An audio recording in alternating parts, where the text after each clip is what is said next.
Temanku ini sebut saja namanya Rudi. Dia teman dekatku di tempatku bekerja.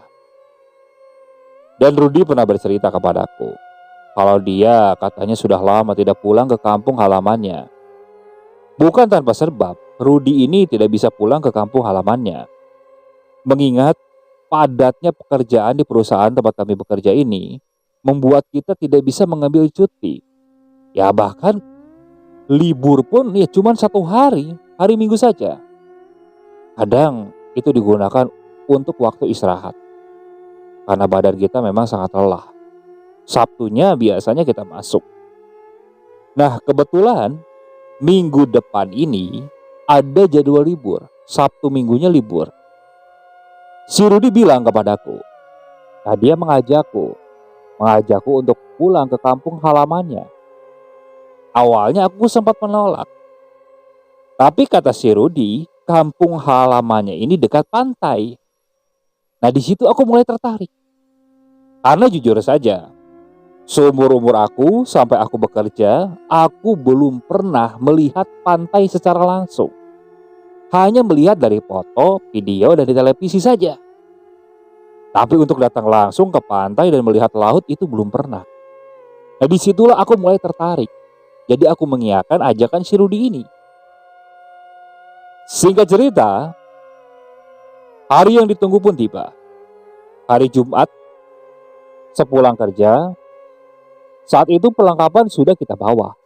Jadi dari kantor, kita langsung berangkat menuju Garut. Aku sudah izin kepada orang tuaku. Nah di sana, kita hanya mengendarai satu motor saja.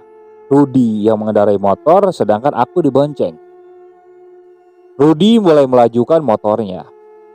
Sepanjang perjalanan, aku mulai menikmati suasana. Karena jujur, ini pertama kalinya aku naik motor yang lumayan jauh. Ya karena biasanya aku naik motor hanya sekitaran Bandung saja. Maklum, aku lahir di Bandung, besar di Bandung, dan kerja juga di Bandung. Aku jarang kemana-mana, cukup di Bandung saja. Bahkan keluar kota pun tidak. Sepanjang perjalanan kulihat situasi jalanan saat itu ramai, tidak terlalu sepi juga. Namun ketika mulai masuk ke wilayah Garut menuju ke tempatnya si Rudi, ada beberapa titik yang memang jalanannya sepi. Terkadang saat melewati jalanan tersebut tak ada kendaraan lain, hanya kendaraan kita saja. Alhamdulillahnya di sepanjang perjalanan tidak terjadi apa-apa. Setelah menempuh perjalanan yang cukup jauh, kita sampai di daerah Pabengpek. Nah dari Pabengpek langsung menuju ke rumahnya si Rudi. Rumah si Rudi dari wilayah Pabengpek tidak terlalu jauh. Nah setelah sampai di depan rumah Rudi, kulihat jam saat itu menunjukkan hampir pukul 10 malam. Kita turun. Nah mendengar suara motor Rudi, bapaknya mungkin belum tidur. Dia membuka pintu dan terkejut melihat Rudi yang datang. Aku sempat terharu melihatnya. Mungkin orang tua Rudi ini benar-benar rindu kepada anaknya. Rudi langsung dipeluk, terlihat bapaknya sempat menangis juga. Mungkin karena hampir 1 tahun Rudi ini tidak pulang. Dan di situ aku baru tahu kalau Rudi itu anak semata wayang dari orang tuanya. Jadi orang tuanya ini hanya mempunyai anak ya si Rudi aja. Sudah kebayang seperti apa rindunya. Ibunya bangun sampai menangis juga memeluk si Rudi. Setelah bercengkrama dengan keluarganya, Rudi lalu memperkenalkanku kepada kedua orang tuanya. Aku pun memperkenalkan diri juga. Dan setelah itu orang tuanya mempersilahkan kami untuk masuk.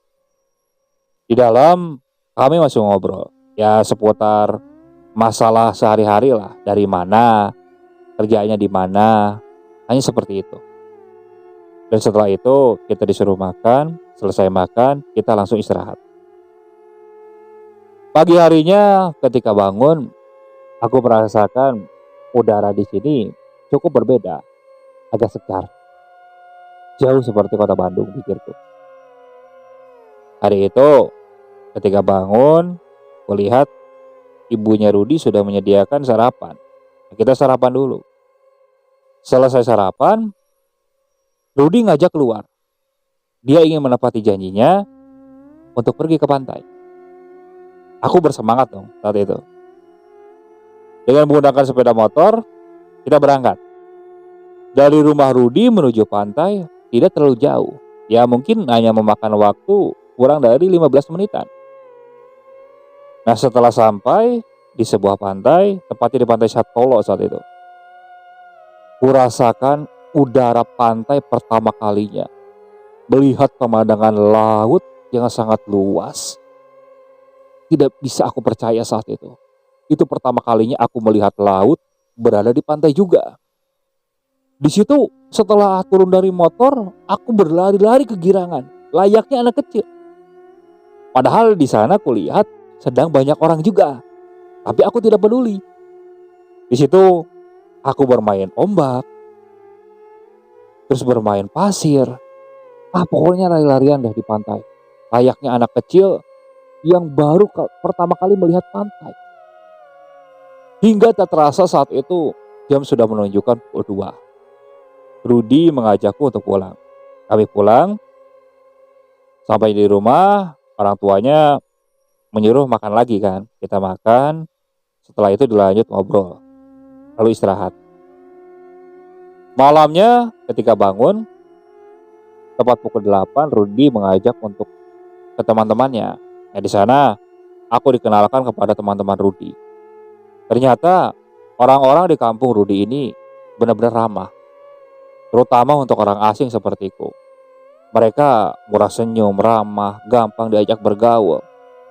Pokoknya aku nyaman sepertinya tinggal di daerah Cirudi ini. Hingga pada pukul 11, Rudi mengajakku untuk pulang. Singkat cerita, esok paginya di hari Minggu, kebetulan saat itu ayahnya Rudi ada perlu dulu. Katanya salah satu saudaranya Rudi ini sedang sakit dan dia harus dilarikan ke rumah sakit. Rudi saat itu pergi bersama bapaknya. Ibunya juga ikut. Nah aku saat itu bingung kan, mau ikut juga kan gak kenal. Jadi aku jaga di rumah. Aku menghabiskan waktu bermain ponsel, tiduran. Hingga akhirnya Rudi pulang ke rumah itu kalau tidak salah pada pukul 4.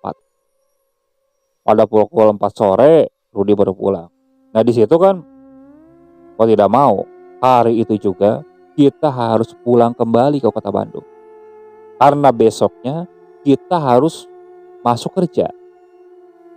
Di situ kita mulai siap-siap. Tapi orang tua Rudi saat itu kita harus makan dulu sebelum pulang. Apalagi saat itu kulihat ibunya Rudi bahkan memberikan oleh-oleh yang lumayan banyak. Motor yang saat itu kosong kini penuh dengan oleh-oleh. Bahkan sampai diikat di kanan kiri saat itu. Ya bisa kebayang lah.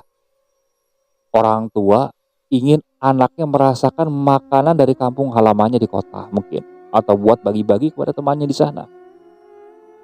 Singkat cerita, aku dan Rudi ini baru bisa pulang dari Garut di Pamengpeuk ini pada pukul 5. Hampir sama saat kita pulang dari Bandung menuju Garut.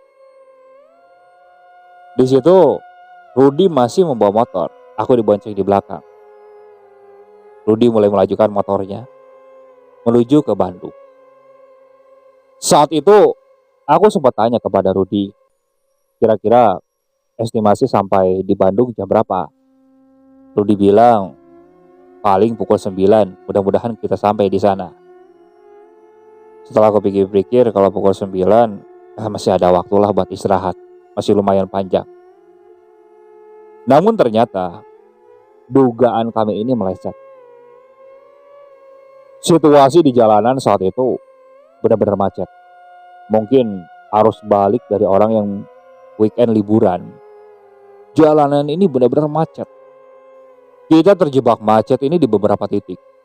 Bahkan sampai di titik terakhir, motor kami ini susah untuk berjalan. Diam. tidak bisa merayap sama sekali. Nah di situ aku lihat jam menunjukkan pukul 8. Itu sudah mulai mendekati estimasi kami. Di situ aku tanya Rudi, "Rud, apa ada jalan alternatif untuk ke Bandung dari sini? Ya yang kira-kira jalannya sepi gak macet kayak gini." Kulihat Rudi tampaknya berpikir. Nah, karena penasaran, aku buka map di ponselku. Nah, ketika buka map, aku klik tujuanku. Nah, di situ muncul satu jalan alternatif. Di situ aku bilang kepada Rudi, Rud, ada jalan lewat jalan Cicapati." Ucapku seperti itu. Nah, si Rudi ini bilang kepadaku, "Dan jalan itu sepi, benar-benar sepi. Takutnya ada begal, karena di sana katanya rawan." Ucap si Rudi seperti itu. "Alah Rud, dah lewat sana aja. Kalau misalnya ada apa-apa, kita lawan aja. Kan kita berdua." Ucapku seperti itu kan. Tampaknya Rudi masih berpikir. Di situ aku terus mendesak Rudi. Hingga akhirnya Rudi mengiyakan kan. Sudah lewat sana. Rudi mulai memutar motornya. Memutar menuju jalan tersebut. Kukira kan Rudi ini tidak tahu jalan. Awalnya aku arahkan lewat map. Ternyata Rudi ini sudah pernah melewati jalur tersebut. Jadi aku diam saja di belakang sambil ngobrol kan. Karena aku lihat ternyata ketika masuk jalur Cijapati tersebut, jalanannya ini sepi.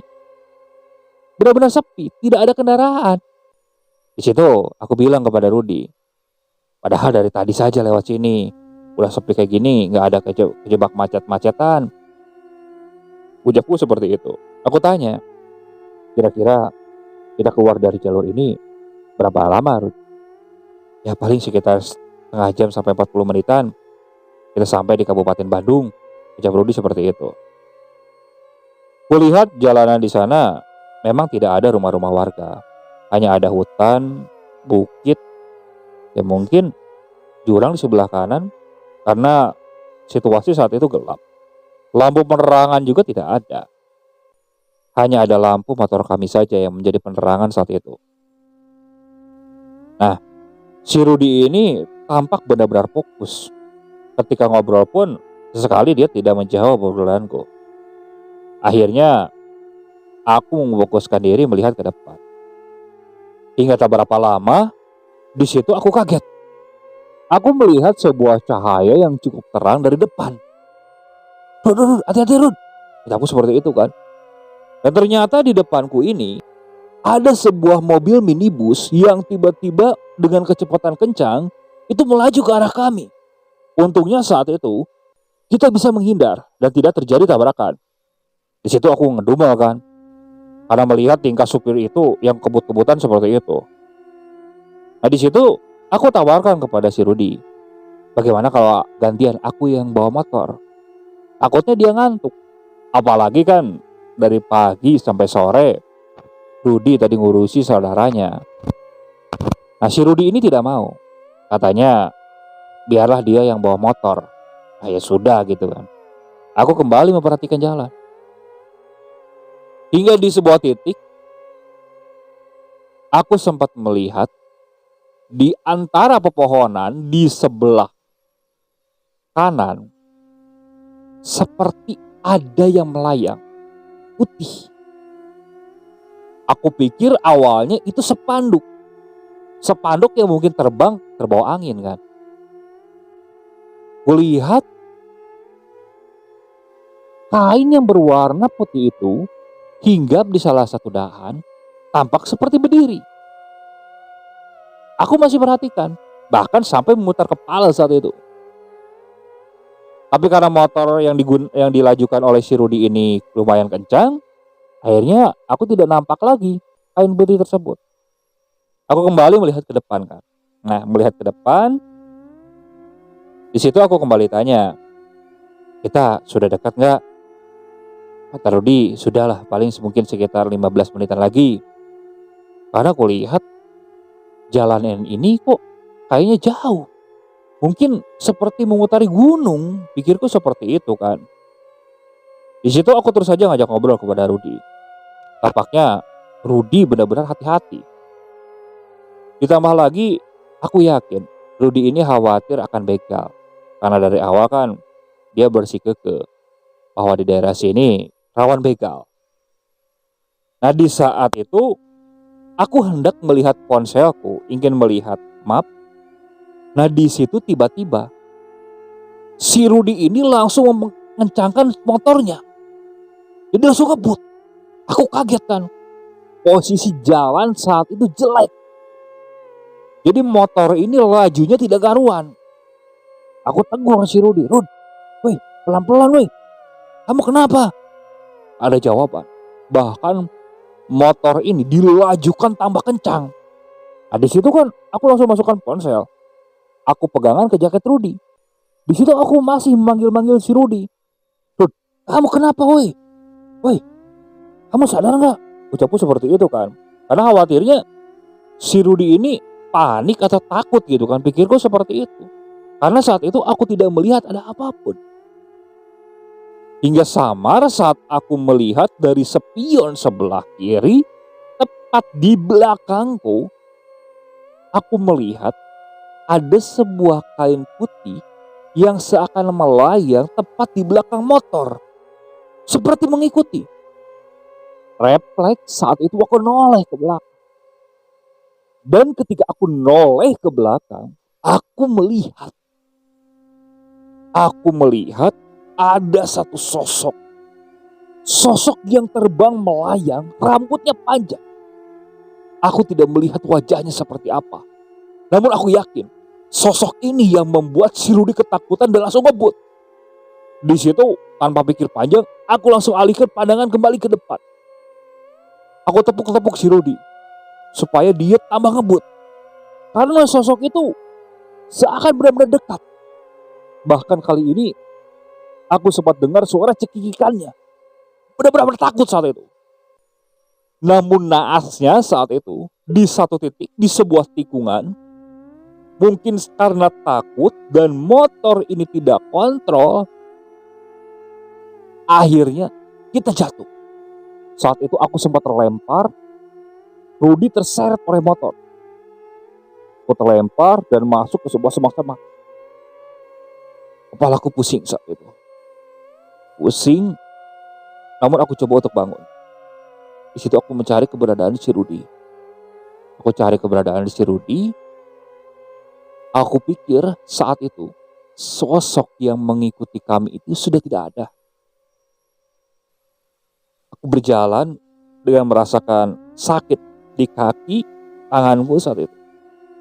Aku berjalan mendekat si Rudi yang posisi saat itu masih tertindih motor. Aku mendekat ke sana. Belum sampai aku menuju si Rudi, tiba-tiba aku mendengar suara. Suara cekikikan tawa perempuan. Di situ jantungku langsung berdebar-debar. Antara takut ingin nolong si Rudi dan merasakan sakit. Tapi di situ aku belum berani menoleh. Aku mendekat ke arah si Rudi. Si Rudi tampak antara sadar dan tidak sadar. Karena kan dia pakai helm tertutup. Di situ aku bantu membangunkannya. Suara cekikikan tawa itu masih terdengar. Aku masih belum berani noleh.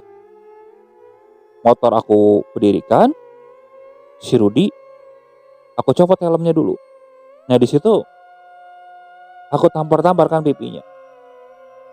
Aku tampar-tampar. Pelan-pelan si Rudi buka mata. Nah ketika si Rudi buka mata, dia langsung terperanjak kaget. Seakan ingin melompat. Tapi posisinya saat itu aku pegangi. Otomatis melihat si Rudi seperti itu, aku nengok refleks ke belakang. Yang awalnya aku tidak mau.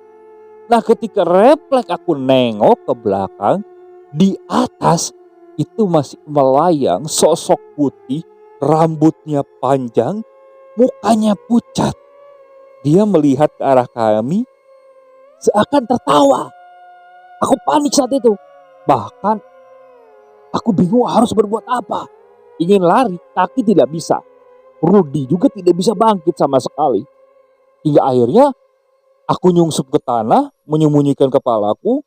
Rudi juga menutup matanya sambil berteriak-teriak, "Tolong, tolong, tolong." Suara cekikan tawa itu terus terdengar. Entah berapa menit saat itu. Tapi kami tidak berani membuka mata, takut.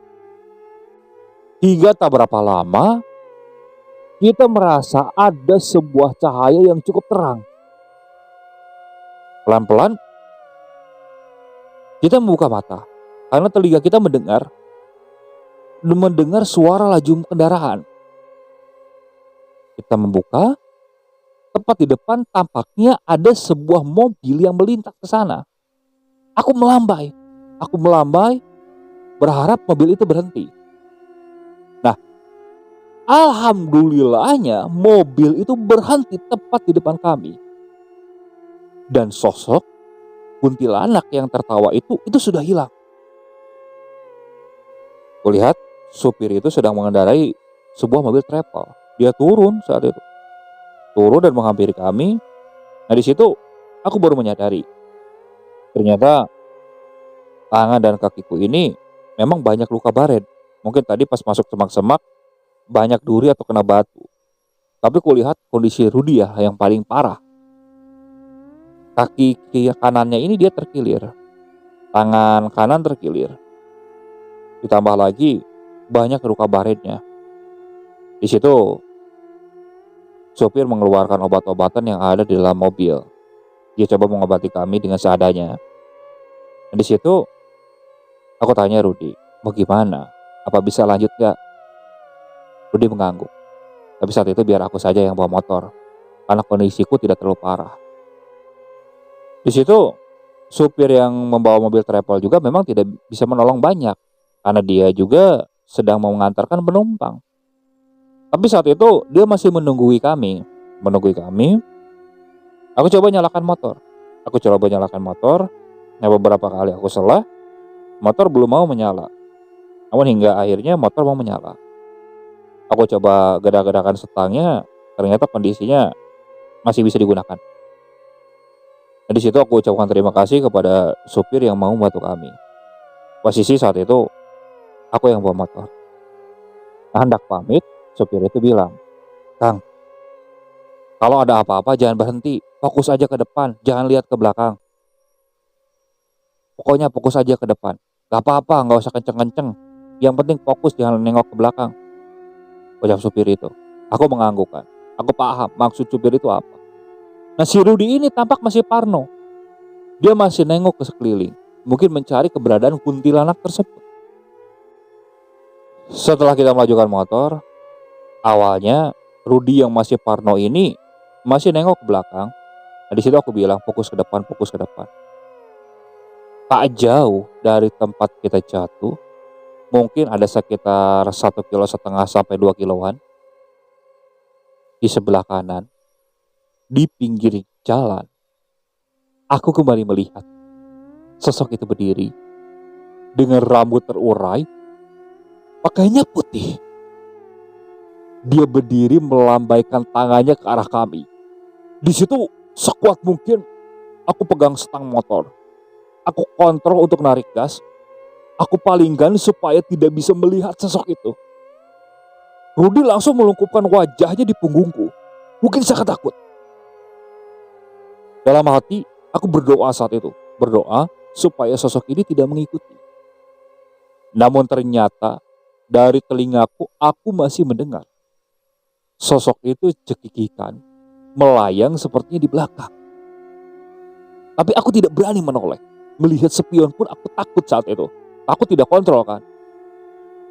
Alhamdulillahnya setelah aku berusaha untuk tidak menghiraukan sosok tersebut, entah di titik mana, tiba-tiba sosok itu menghilang. Karena aku tidak mendengar kembali suara cekikan takwanya. Sampai akhirnya kita keluar dari jalur tersebut dan keluar menuju sebuah pasar. Nah, di pasar itulah kita berhenti dulu. Kita berhenti di sebuah warung untuk melihat kondisi kita juga. Tampak kondisi Rudi memang benar-benar parah. Ketika berhenti di warung untuk membeli minum juga, Rudi masih merintih-rintih kesakitan. Jadi aku tidak tega dan memilih untuk pergi menuju klinik terdekat saja dulu untuk mengobati luka-lukanya si Rudi ini. Nah, jauh dari situ kita menemukan sebuah klinik yang memang masih buka selama 24 jam. Nah, di situ Rudi diobati luka-lukanya. Tapi untuk kaki dan tangannya yang terkilir, dokter di sana menyarankan untuk dirujuk saja ke rumah sakit. Tapi si Rudi saat itu bilang kepadaku supaya diantar saja ke tukang urut. Jadi malam itu setelah dari klinik, aku langsung pergi ke kosan si Rudi. Aku ngabari orang tuaku kalau malam ini aku akan nginep di si Rudi. Tapi aku belum bilang kalau kami mengalami kecelakaan. Pagi harinya yang awalnya kita harusnya kerja, kali ini kami berdua tidak masuk. Karena kondisi kami memang tidak memungkinkan untuk masuk kerja, apalagi Rudi. Dan aku juga yang bertanggung jawab harus mengantarkan Rudi berobat saat itu. Karena memang di Bandung, Rudi tidak mempunyai sanak saudara. Dia sendirian di sana. Pengalaman itu menjadi pengalaman yang benar-benar menakutkan dalam hidupku. Pertama kalinya aku melihat pantai, dan pertama kalinya juga aku melihat dan diganggu oleh makhluk halus. Oke, sekian untuk cerita kali ini. Saya mohon maaf apabila masih banyak kekurangan dalam pembawaan ceritanya. Kritik dan sarannya silakan kalian bisa cantumkan di kolom komentar. Tak lupa saya juga ucapkan terima kasih kepada para penonton yang sudah mendengarkan kisah ini, termasuk narasumber yang sudah membagikan kisahnya. Saya ucapkan banyak terima kasih kepada kalian semua. Semoga kalian selalu dilancarkan rezekinya, selalu diberikan kesehatan, dan dijauhkan dari musibah. Terus ikuti cerita yang dibawakan oleh channel Keramat Horor ini. Assalamualaikum warahmatullahi wabarakatuh.